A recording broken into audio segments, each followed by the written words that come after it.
जब राधा रानी ने ऋषि दुर्वासा को खाने के लिए दिए मिट्टी के लड्डू। पौराणिक कथाओं के अनुसार एक समय की बात है, ऋषि दुर्वासा बरसाने गए हुए थे। उस समय श्री राधा रानी अपनी छोटी छोटी सहेलियों के साथ खेल रही थी।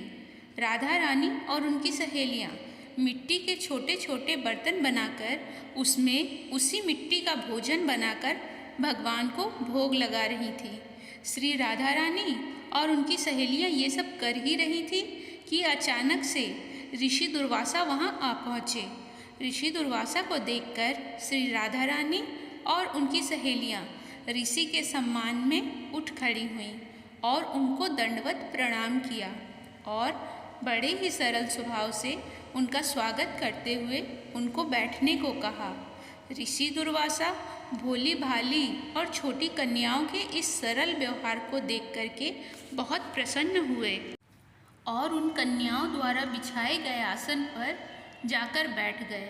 जिन दुर्वासा ऋषि से तीनों लोकों के प्राणी, देवता, दानव सभी इतने डरते थे कि उनकी सेवा में कोई त्रुटि हो जाती थी या कोई गलती रह जाती थी तो दुर्वासा ऋषि जल्दी ही क्रोधित होकर उससे श्राप दे देते थे। उन्हीं दुर्वासा ऋषि की सेवा भाव श्री राधा रानी और उनकी सहेलियाँ बड़े ही सरलता और प्रेम पूर्वक कर रही थीं और ऋषि दुर्वासा उन्हें देखकर सिर्फ धीरे धीरे मुस्कुरा रहे थे। फिर राधा रानी की सहेलियाँ कहती हैं कि हे ऋषिवर, क्या आपको पता है कि हमारी राधा रानी ने बहुत ही स्वादिष्ट लड्डू बनाए हैं और उन्हीं लड्डू से हमने भगवान को भोग भी लगाया है और अब आपको भी प्रसाद के रूप में ये लड्डू देंगे। उसके बाद राधा रानी की सहेलियाँ जाकर राधा रानी के हाथों से बने हुए लड्डू का प्रसाद तो लाती हैं, परंतु वह लड्डू ब्रज रज का बना, खेल खेल में बनाया हुआ झूठ मूठ का मिट्टी का लड्डू था। ये देखकर ऋषि दुर्वासा उनके भोलेपन से बहुत ही खुश हो जाते हैं और हंसने लगते हैं और हंसकर बोलते हैं कि हे प्यारी देवियों, अब क्या मैं ये प्रसाद ग्रहण कर लूँ? और दुर्वासा ऋषि ने पूछा कि क्या ये प्रसाद आपने ही बनाया है?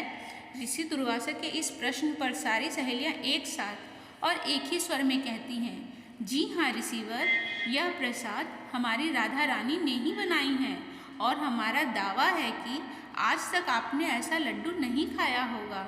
उसके बाद ऋषि दुर्वासा जैसे ही उस झूठ मूठ के बने लड्डू को प्रसन्नता पूर्वक अपने मुख में डालते हैं, वैसे ही ऋषि पूरी तरह से आश्चर्यचकित रह जाते हैं, क्योंकि एक तो उस लड्डू में ब्रज रज का स्वाद था और ऊपर से उसको स्वयं श्री राधा रानी जी ने अपने हाथों से बनाया था।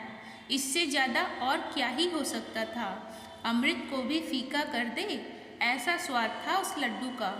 वो लड्डू खा करके ऋषि दुर्वासा की आंखों में खुशी के आंसू भर आए और उसके बाद अत्यंत प्रसन्न होकर श्री राधा रानी को अपने पास बुलाते हैं और बड़े ही प्रेम से उनके सिर पर अपना हाथ फेरते हुए आशीर्वाद देते हुए कहते हैं कि बेटी राधा रानी, आज से तुम अमृत हंसता हुई, मतलब अमृत बनाने वाले हाथ, तुम्हारे हाथ से बना हुआ भोजन या कोई भी पकवान जो खाएगा वो दीर्घायु वाला और हमेशा विजयी होगा। ऋषि दुर्वासा जी धन्य हैं जिनके आशीर्वाद ने श्री कृष्ण और राधा रानी की अत्यंत मनमोहक लीला के लिए एक मार्ग दिखाया। वीडियो अगर पसंद आया हो तो वीडियो को लाइक और चैनल को सब्सक्राइब करें और अपने दोस्तों के साथ शेयर करें।